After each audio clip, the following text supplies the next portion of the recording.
I am Jason Aspiotis, founder and CEO of Finsophy. I'm Rick Ward, founder and CFO of Orbit's Edge. I'm Michael Maloney, founder of Satellite Design for Recovery. And I listen to the Cold Start Project. And I listen to the Cold Start Project. And I listen to the Cold Start Project.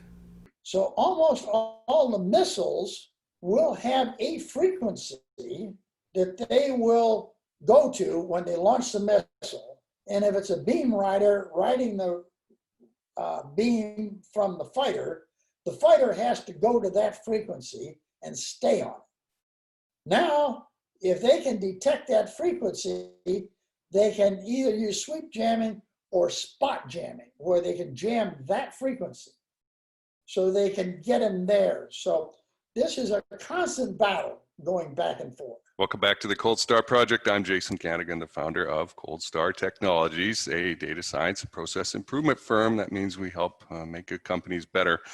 And we work in the space industry, and I have been exploring the topic of electronic warfare because as you start learning about antenna and spectrum and all this stuff, it becomes important, and it's a vital topic for at least me to learn about. And since this is has become a space-centered show, I want to bring to you topics that maybe you didn't study or didn't feel you needed to learn about, but they actually become important. And also, if you want to make money, the venture capitalists that I talk to in the space sector want a terrestrial and a space use for anything that is made.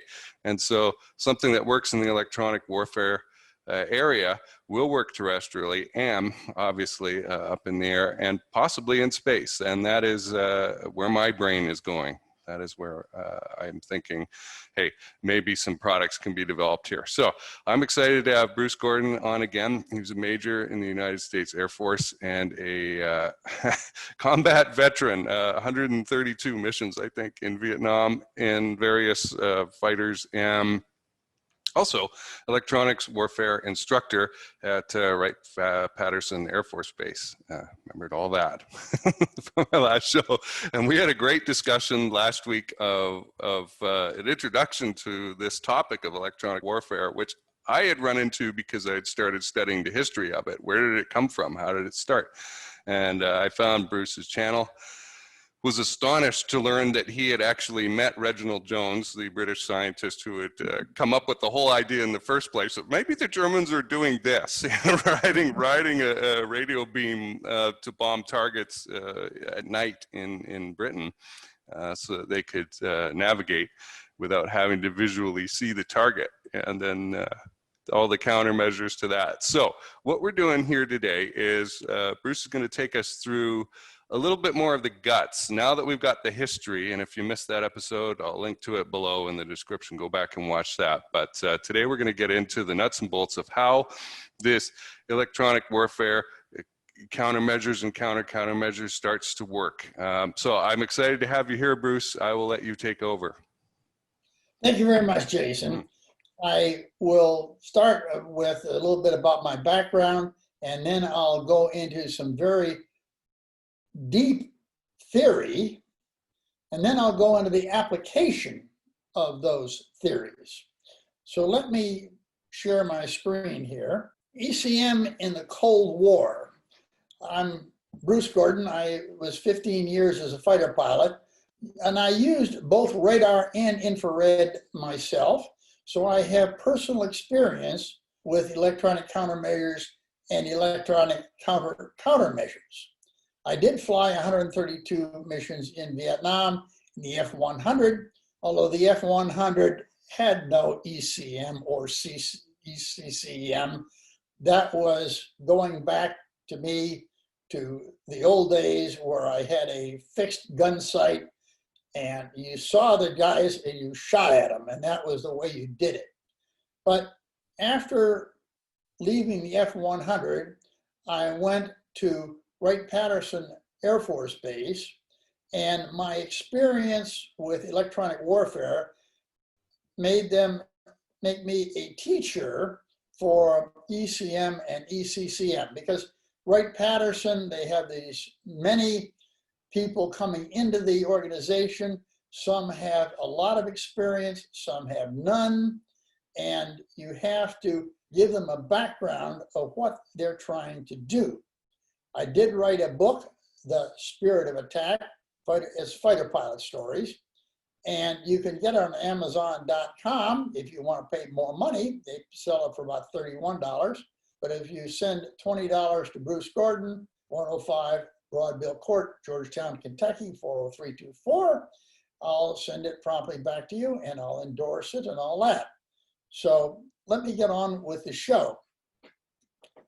The first thing I want to do is give you an overview of a rather complex concept. Let's take a look at the electromagnetic spectrum. And in this one, which shows the visible light that so many of us work on, for some reason, they put the low frequencies to the right and the high frequencies to the left. So that is actually very important to us. And we'll shift here. You have, of course, your ultraviolets, and you come down here to your deep red. And there is actually, what I'm trying to get here is the difference in the size of the antenna that's needed to get a good resolution. The human eyeball is effectively a receiving antenna for visible light. And you might have noticed it, but your visible light, your antenna, your eyeball is well adapted to these middle frequencies. But if you get really low frequency, really poor lighting, you will find that your vision is decreasing. And it's better in the higher frequencies. And if you could go up in the ultraviolet, you would find that it's even more precise up there. But because your antenna, your eyeball, is focused in this range, your best vision is in these areas here. But we're not talking about the visible light here. We're talking about the invisible. You can go into the infrared. And if you've seen infrared photography, it's kind of grainy. It doesn't have the resolution because the wavelength is getting larger.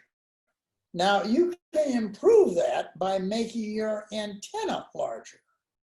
So as you get larger, lower frequencies, longer wavelengths, your antenna has to get larger. Most of our radar is done here in this frequency here. Then you have FM radio, television, short wave, and way up there. But in this one, they have low frequencies to the right and high frequencies to the left. We're going to go into the radar group. And radar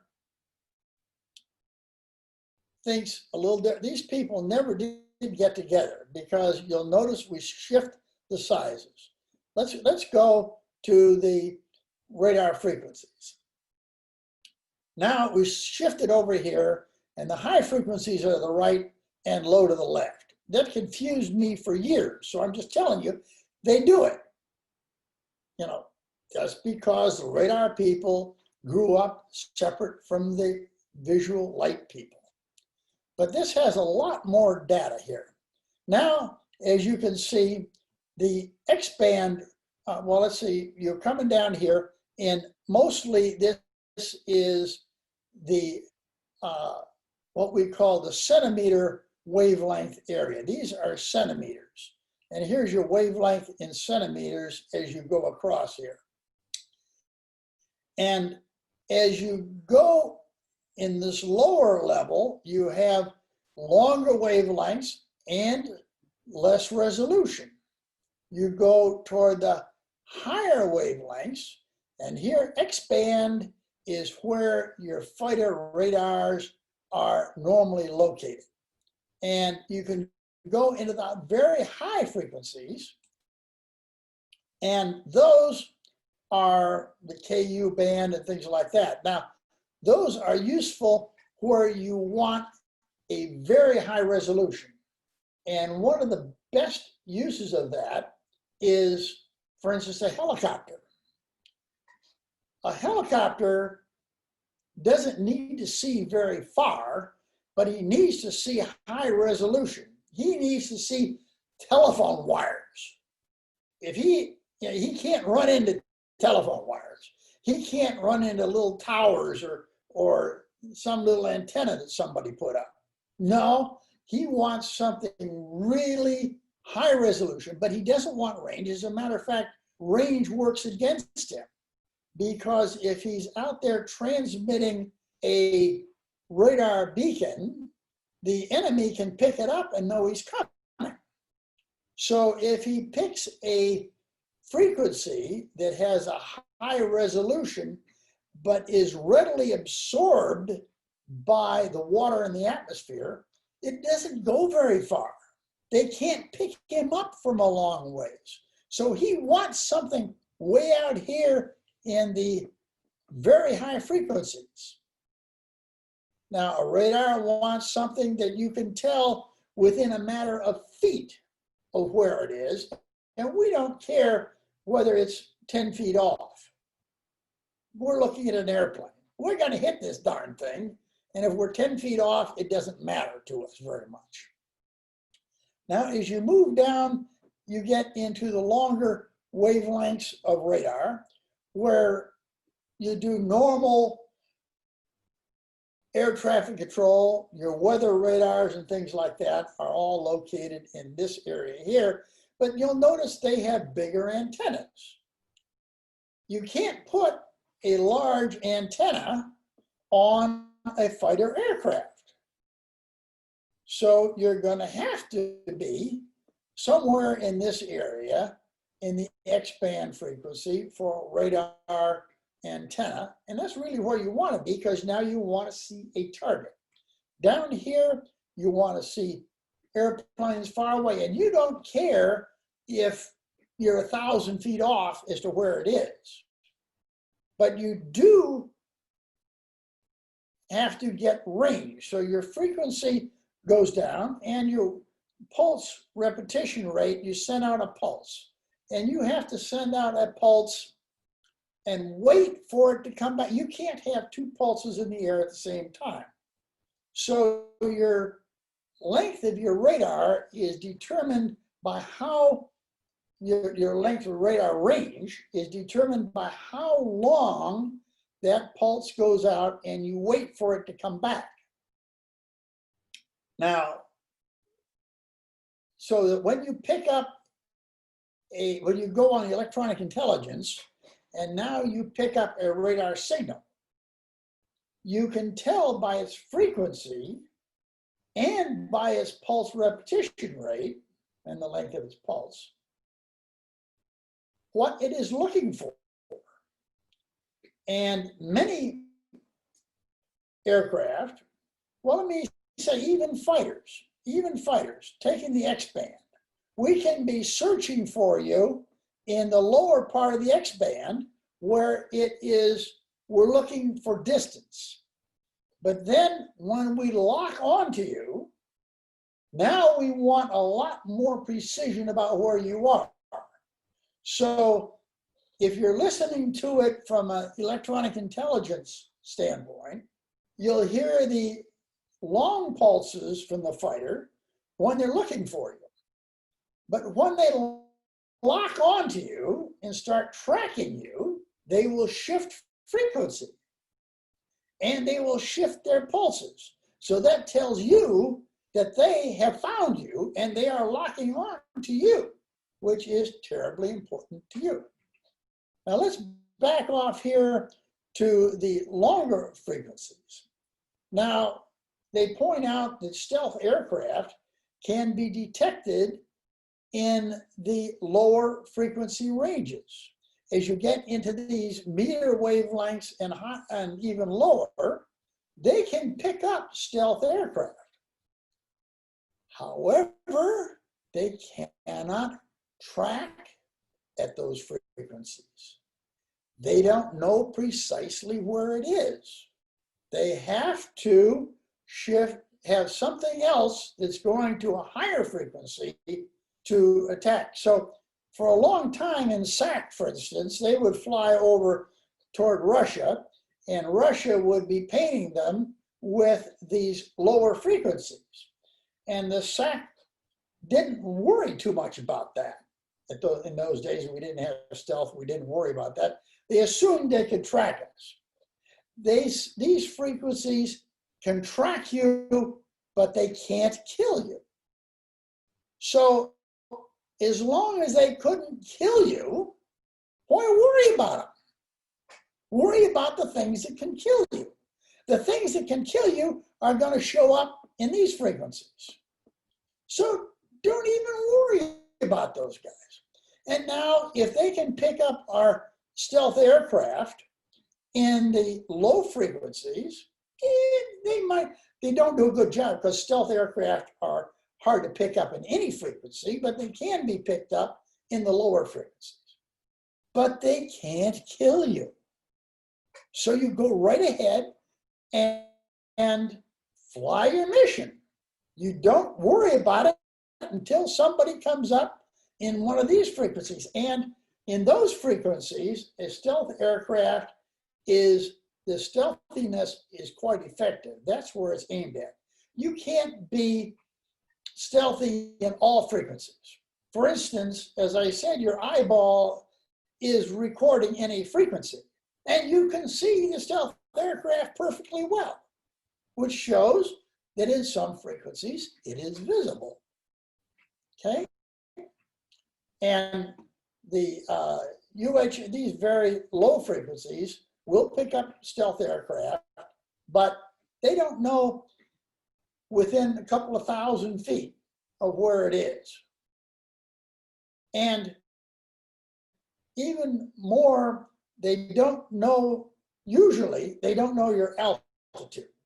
To get your altitude, they usually use some sort of a height finder, a nodder, that goes up and down and tries to find your frequency. But now that one will use a higher frequency. And stealth aircraft are pretty good against high frequencies. So they probably don't know your altitude. That means that you could be coming in at 1,000 feet, or you could be coming in at 40,000 feet. If you were trying to fire a missile, someone said on the internet to me, asked, well, why don't you just send out an optical missile? Well, first of all, they don't even know what altitude you're at. It's not that they just don't know within 1,000 feet or so where you are, but they don't know what altitude you're at. You could send missiles through there, and if you're at 1,000 feet and you send your missiles up at 30, 40,000, you'll never see it.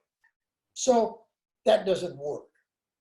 Now, I want to go on to the practical applications of this, starting with chaff and flares.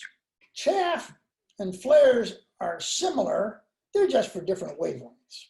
I like this particular photograph of a B-52. It's dropping bombs with balloons. These are little parachutes that slow down the bomb. When you're flying at low altitudes, like we did in Vietnam, and I'm dropping bombs, I'm going horizontally low over some troops. I want to be quite low because I want to be very accurate. And by golly, we didn't have any laser guided anything. It was, there they are. I want to hit them. Okay. And we had a little gun sight that we dialed in the mills to put it down a little bit. And when it got over, we had to be at the right speed and all that. But it was all optical. But if you dropped the bomb, what we call a slick bomb, it would travel right underneath you. And it would hit the ground right underneath you. And if you're only 400, 500 feet above the ground, you can get killed by your own blast. So we used high drag bombs that had things that popped out behind them. Now they've gone a little bit better. They're using these balloons, which are little parachutes that are slowing down the bombs. But what we're focusing on here is the flares. Now, these flares could be chaff. The same thing happens, but the chaff is for the radar spectrum, flares are for the infrared spectrum. Now, as an attacking fighter, like I was most of my life, I look at this and say, what is my countermeasure to it? Their ECM are the flares or chaff. Now, I look at that picture and I say, well, what's obvious about it? Well, first of all, my target is to the left. All the countermeasures are to the right. So I can tell my system to track on the left side of the signal. Now, if my attack, instead of being directly broadside here, which is an unusual way to attack, more likely you're going to be behind him. So you get behind him, and now the target is farther away than the chaff or flares. So you set your system, or it can be set by automatically from the geometry that it senses, to say that, okay, track the far end of the signal, not the near end.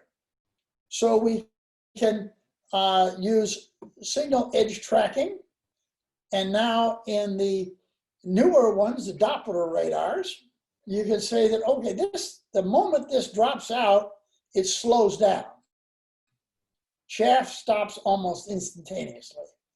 So there is a tremendous Doppler shift between the target and the chaff. So a Doppler radar will therefore not accept a large Doppler shift. So that is how we will find the target.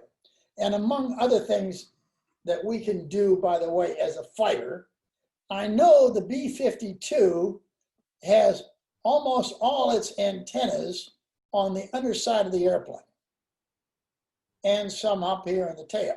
But if I come in up above the B-52, his structure, the structure of his airplane, will blank out part of his radar, his jamming.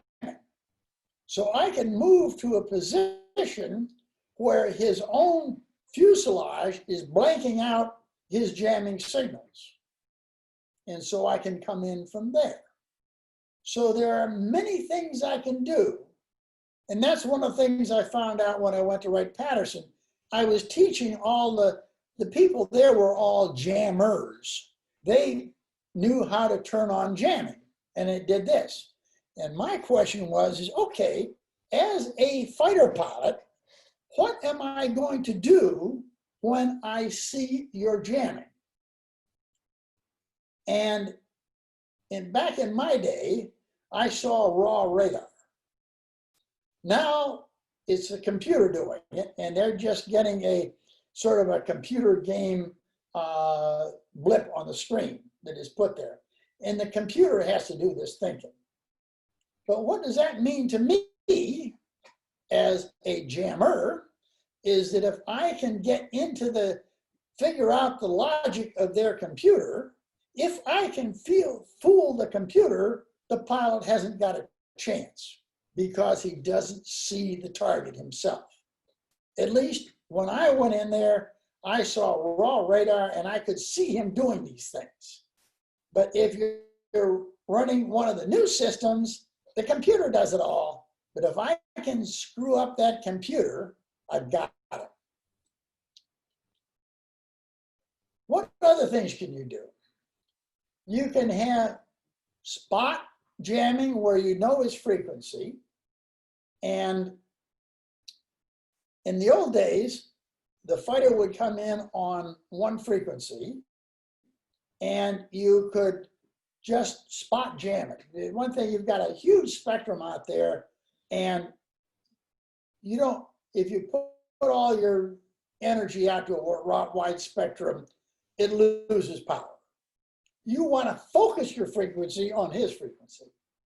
So you want to focus it. If you put a barrage jamming where you just try to cover his frequencies, you're not going to be powerful on any frequency.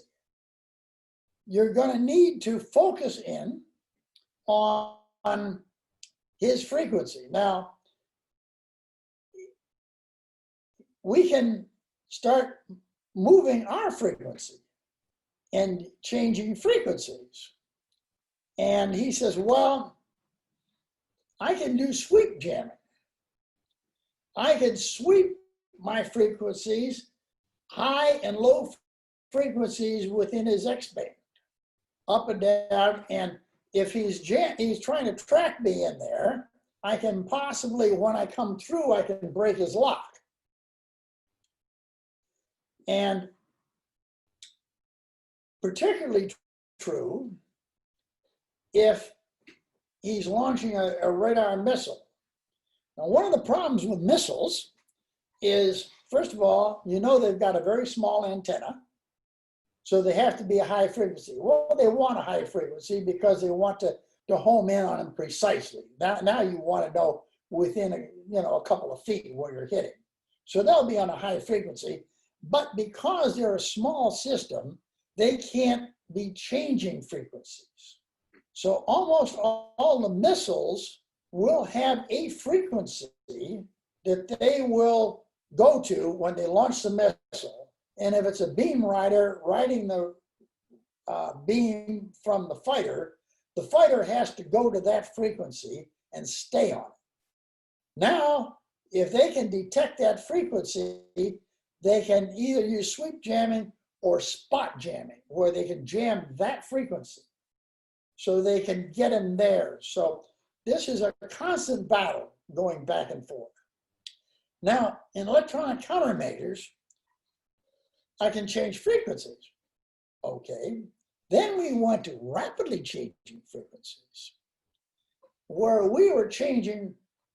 At first, we changed frequencies. We pushed a button on the F102. We would push a button and it would change the frequency.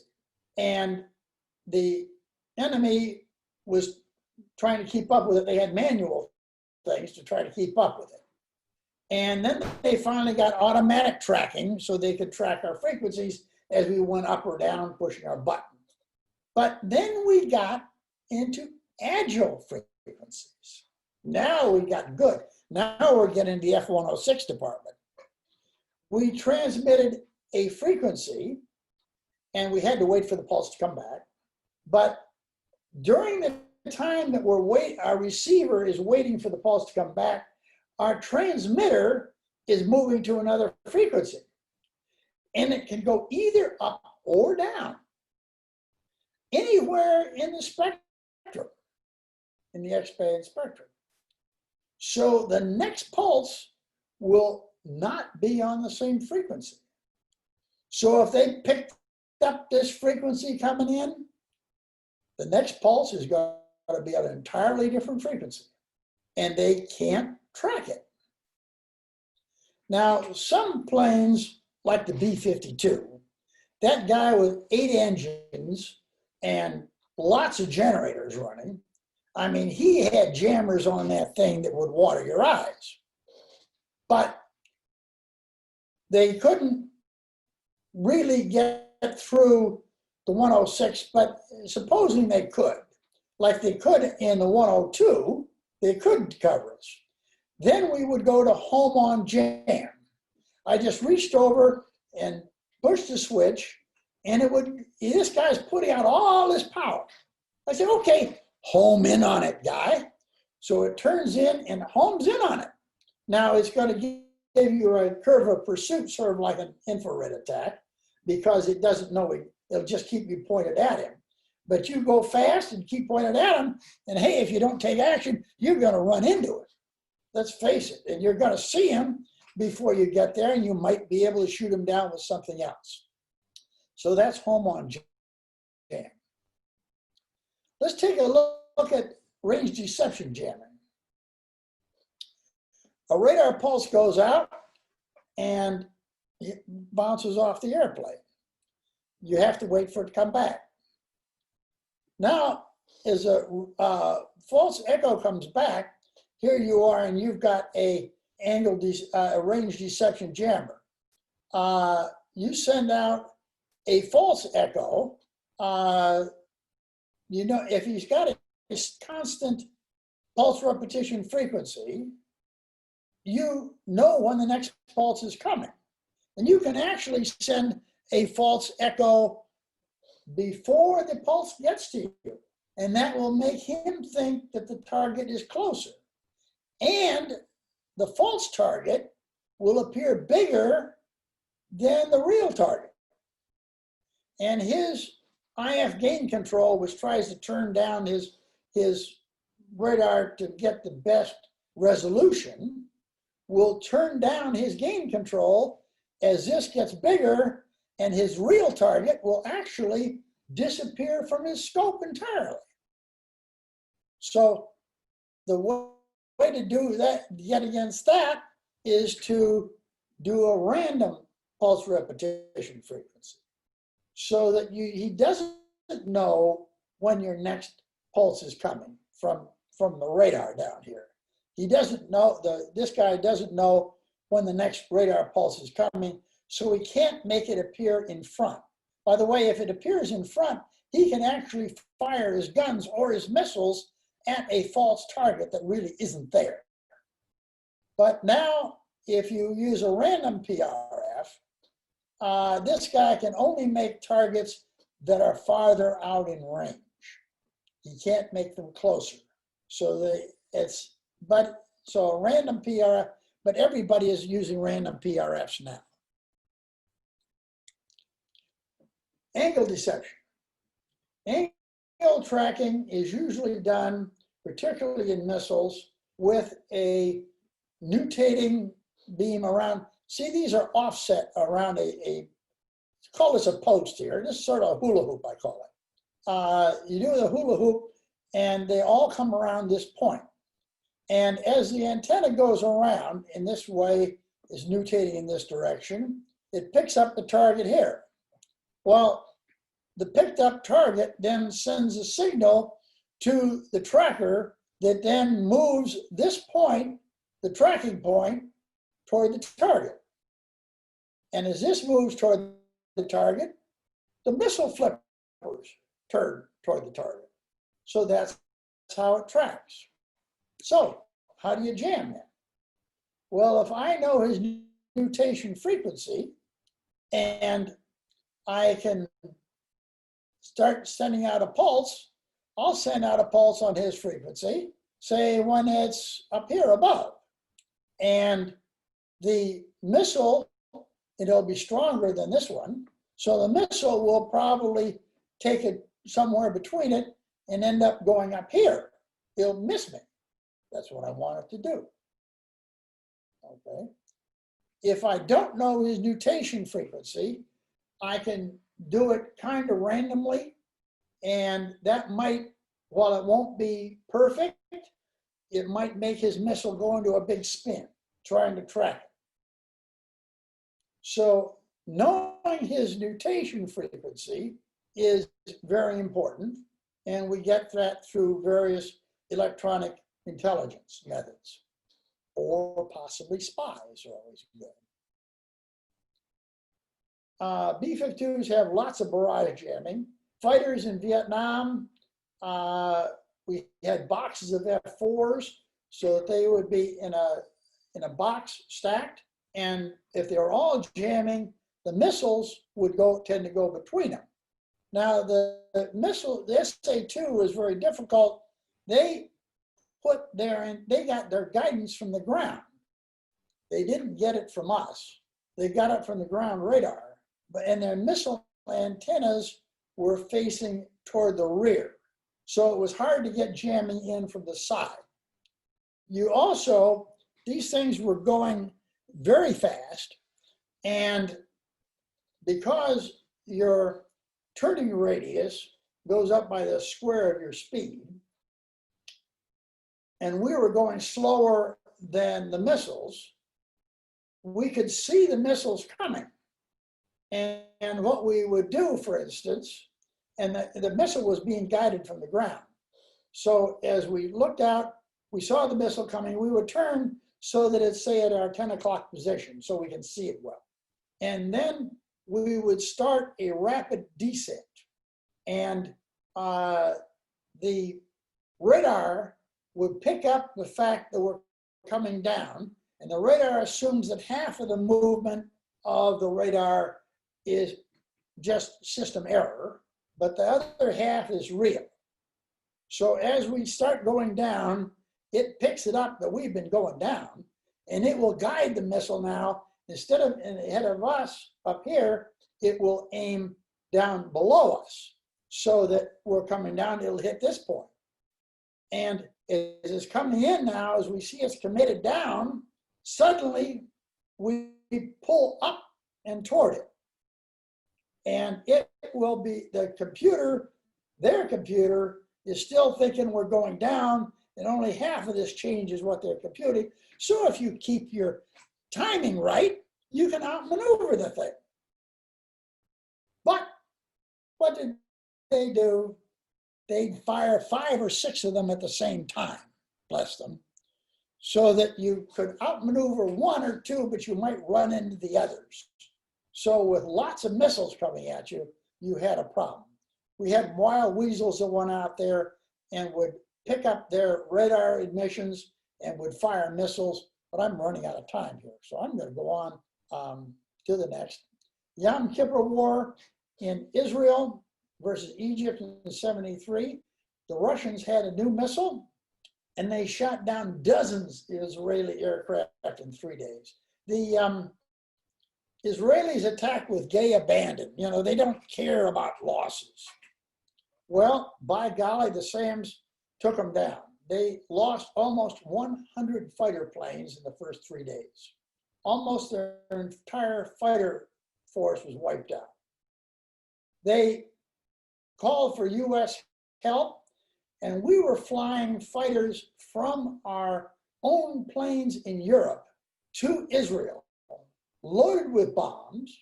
We landed them in Israel. Our guys got out. They painted out the US star and put on the Star of David, put on fuel, and put in an Israeli pilot, and off they'd go. Also, we detected with our ELINT a new frequency that we didn't know on this SA-6. And we sent that missile, that frequency data, back to our people at Eglin Air Force Base, Florida. And when they looked at it, they said, oh, that's a simple one. It happened to be a simple constant frequency and easy to jam. Well, we had jammers on the plane. We just needed to change the computer algorithm in our jammer. We changed, now the planes are now all ours because the Israelis lost all theirs. So we just sent over the data and changed the algorithm in our jammers, and it was 100% effective against the SA-6. We never lost another plane to the SA-6. That's how electronic intelligence and ECCM work. So every countermeasure has another countermeasure, but it's so expensive that the Army doesn't use it very much because ECM costs as much as the helicopter. Chaff and flares still work. It's kind of like the bayonet, I call it. Damn it, it's old, but damn it, the bayonet works. So chaff is like that. I have been fooled by chaff myself, and it's embarrassing that I got fooled by chaff, but it does happen. Drones, they can't carry the ECM. It's expensive. You want these drones to be cheap. They also weigh more. So you can't, if you want a high altitude drone, you can't set it up so high. So they don't have it. And ECM, when you transmit it, is not stealthy. Also, the antennas that you need for the ECM, every antenna receiver is also a good reflector, so they're not stealthy.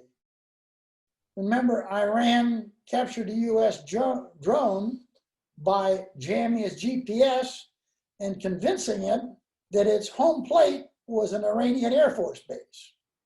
So when it tried to go home, it went and tried to land at the Iranian Air Force base. It turned out they didn't have the coordinates quite right. But anyway, it landed just a little bit away from the air base, but it tried to land, and they got our drone. So they can steal our drones.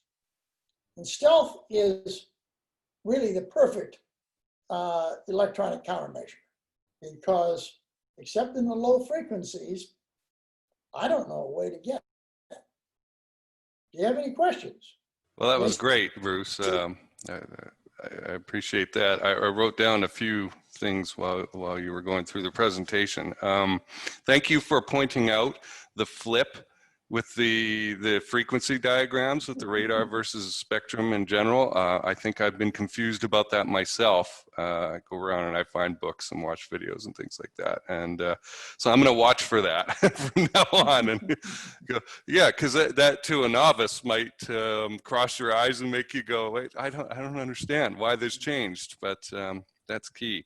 Pointing out the visible spectrum, I find your regular everyday human thinks of visible spectrum as real, and yet it's just a tiny slice of the available everything that is out there, light and what can be seen. And it's a good reminder.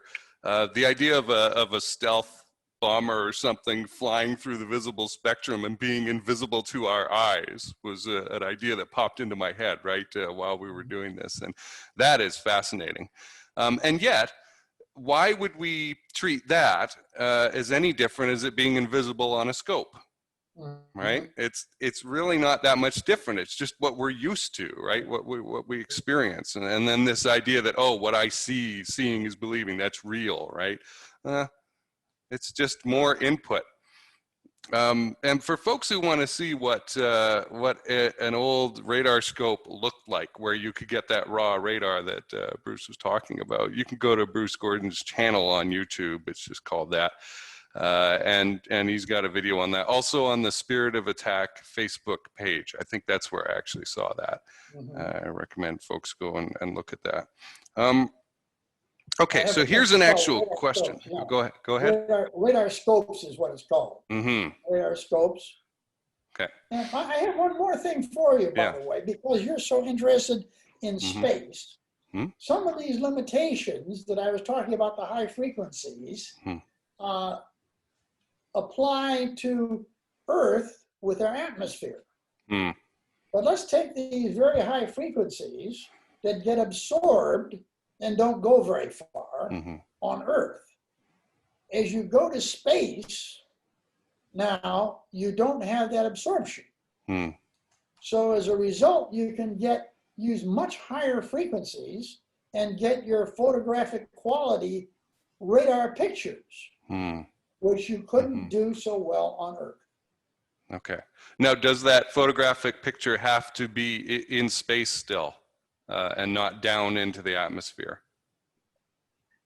Yeah, well, the more atmosphere goes through, the more it loses. Right, okay. Now, I could go into the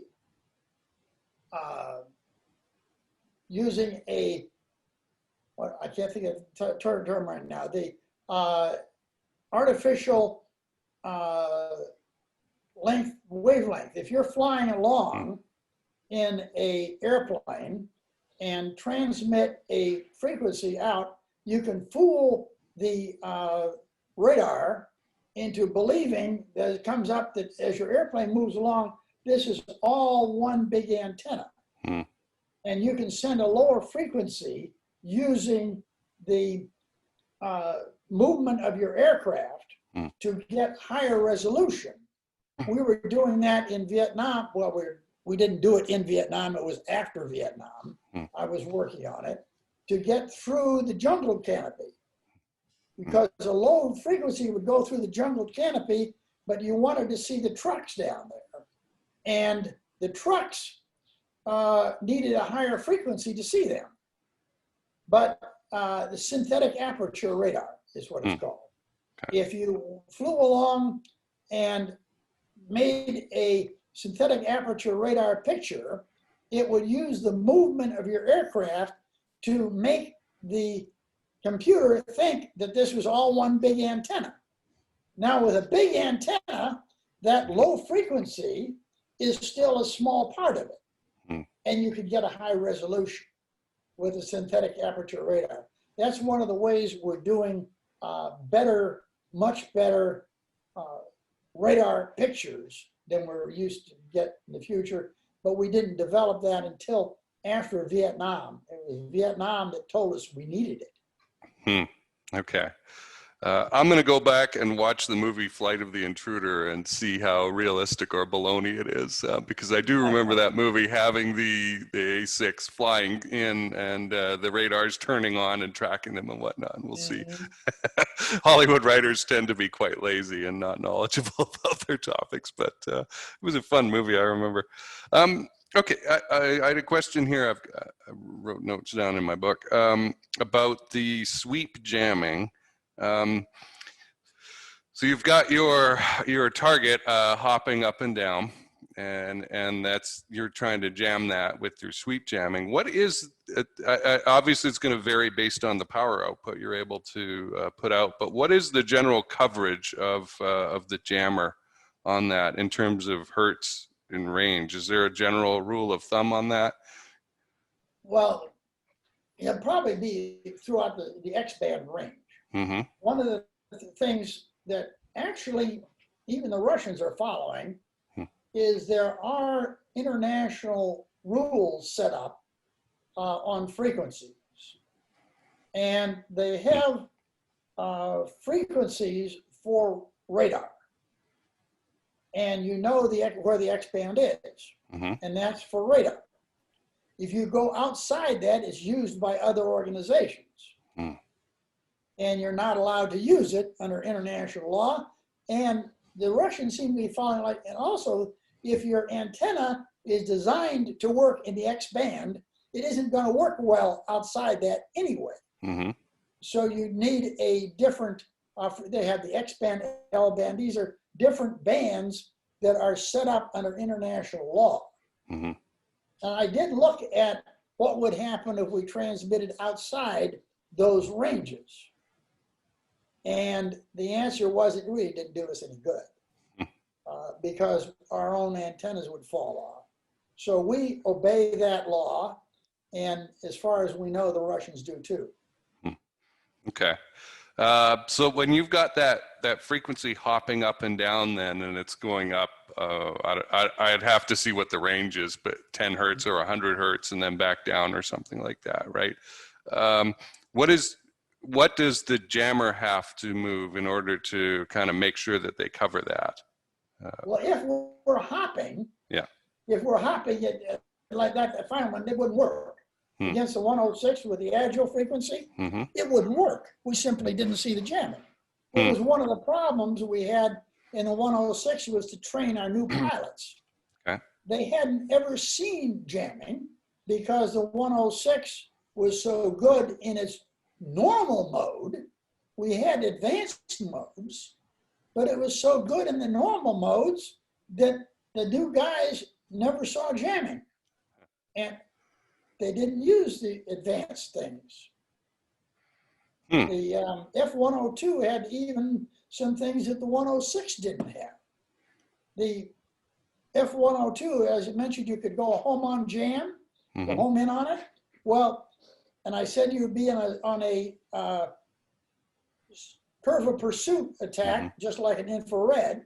But if you're out here and the ground radar says that he's 18 miles away, the F102 allowed you to set your radar to 18 miles on this jamming stream, said 18 miles is, oh, okay, he's 18 miles, and you set in your overtake based on your geometry.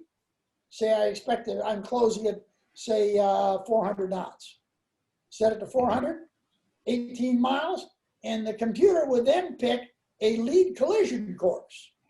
So instead of coming in from behind, it would go ahead and would actually bring you on a lead collision course. Much shorter approach, much better. But we got so good that that jamming didn't occur anymore. And we didn't need that function anymore. So we didn't even have it in the 106. All right. Well, and that is interesting, where you get some institutional knowledge built up and things kind of work differently, hopefully better sometimes in the field than the theory says. I was interested in how fast in the Yom Kippur War the technology changed, and how just instantly the Russian system was obsolete. Right, and then they've got to go and design something else. So these things are very expensive and kind of time consuming. I was watching a presentation from he was Undersecretary for Defense for Electronic Warfare. So at the time, it was 3 years ago, and he said that electronic warfare as a topic had been ignored in the U.S. for 25 years. And I found that fascinating that an Undersecretary of Defense for Electronic Warfare is saying this, and he's since gone into private industry, and I'm working on connecting with him right now. But I was curious about your views on that. I mean, if you stay in touch with recent developments in that. Well, at the time I left, the F-106 was so good that the Russians couldn't jam it. So the Russians gave up jamming. Huh. So with the Russians gave up jamming, we gave up on our countermeasures. Right. So this whole thing sort of went in the dustbin. And now suddenly, if they start coming up with new things, and we've forgotten what we knew, we have to learn these things again. Yeah, that is interesting. This institutional knowledge idea, you hear me talk about it a lot on this show. It's not like you can just archive stuff and then pull it out again 30 years later or something like that. People have forgotten to be used to it. They're not thinking that way anymore, and they've got to relearn how to do it, which creates clunkiness. And I guess all you can hope for is the guys on the other side are suffering from the same symptoms. So we're talking about them. The picture that I've gotten from you today that maybe wasn't as clear for me before is that we're playing a game inside a narrow or a fixed spectrum range. And we know we're probably not going to go outside of that. And so we're trying to create improvements inside this range in terms of what we can see, the resolution, and then we've got all this. We profess to be an AI company here, a machine learning company. We've got all this artificial intelligence that maybe we can apply to the algorithms, and because speed is so important, right? In terms of not just sending up the signal and getting it back, which seems to be a key thing, but also, okay, what did we get? We need to filter, and we didn't even get into that. There is filtering on signals in that. To determine what have we seen here and getting it accurate, as opposed to the countermeasures that you talked about, where they're trying to push the signal to the side or, up or down, or disguise it, right, as something else. So, me personally, I'm looking for a vision to that opening, that what product or effect or result can we work on developing a product towards, right? That's where my mental eye is aimed at. So I really enjoyed having you on. It was also interesting to hear from you how not great drones are.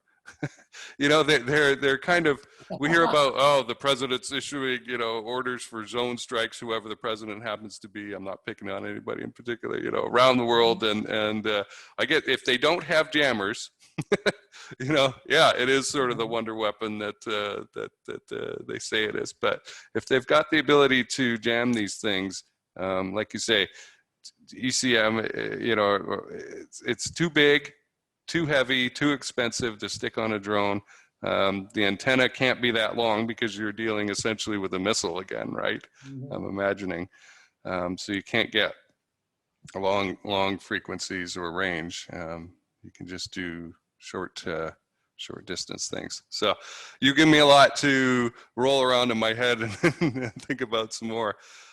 So my guest has been Bruce Gordon, Major Bruce Gordon, author of Spirit of Attack. I'm going to go and pick up my copy right after we're done here. So stay on with me, Bruce, so that we can do that transaction. And when I get the book, I'll do a flip through of it for the channel. And if you're on YouTube following me, then you'll be able to do that. You can connect with Bruce by going to Spirit of Attack Facebook page and check out the videos there, also the YouTube channel. But he doesn't like YouTube as much. His his first love is Facebook, so, and all the videos are on there. Any final thoughts, Bruce? We can finish up. I actually have some Russians interested in my book. I decided it's not classified anymore because this was 50 years ago. And so a Russian is translating my book right now into Russian. I would be interested to see if how it sells in Russia. Right. Well, I look forward to hearing about that, and I'm going to keep learning more and compiling questions and that kind of thing. Might have you back on some months from now when I've got better questions to ask you. Thanks for doing this. Thank you much. Hey, this is Jason Canigan, the host of the program. Thanks a lot for listening to the Cold Star Project. If you want me to send you new episodes of the Cold Star Project so that you don't have to go hunting around for them or watching YouTube or anything like that, go to this page, coldstartech.com/MSB. That's short for Make Space Boring, which is what we're all about. And drop in your email address there, and I will be able to do that for you. Make Space Boring is another little show that I run. It's a shorter format, quick interviews, and news of the day, and sometimes an update of who I'm meeting and what I'm learning in the space field. It's on the same Cold Star Tech channel. Speaking of which, on the YouTube channel, I can do something I cannot do on the audio-only version, which is add playlists. And so there may be topic area playlists on the YouTube channel that you would be interested in digging into and going down the rabbit hole and learning more about. For example, space law and policy, space situational awareness, lunar mining and construction and fun stuff like that. So go check that out. That is at coldstartech.com/play. That's the short link to get there. Anyway, thanks for listening, and I look forward to talking to you soon.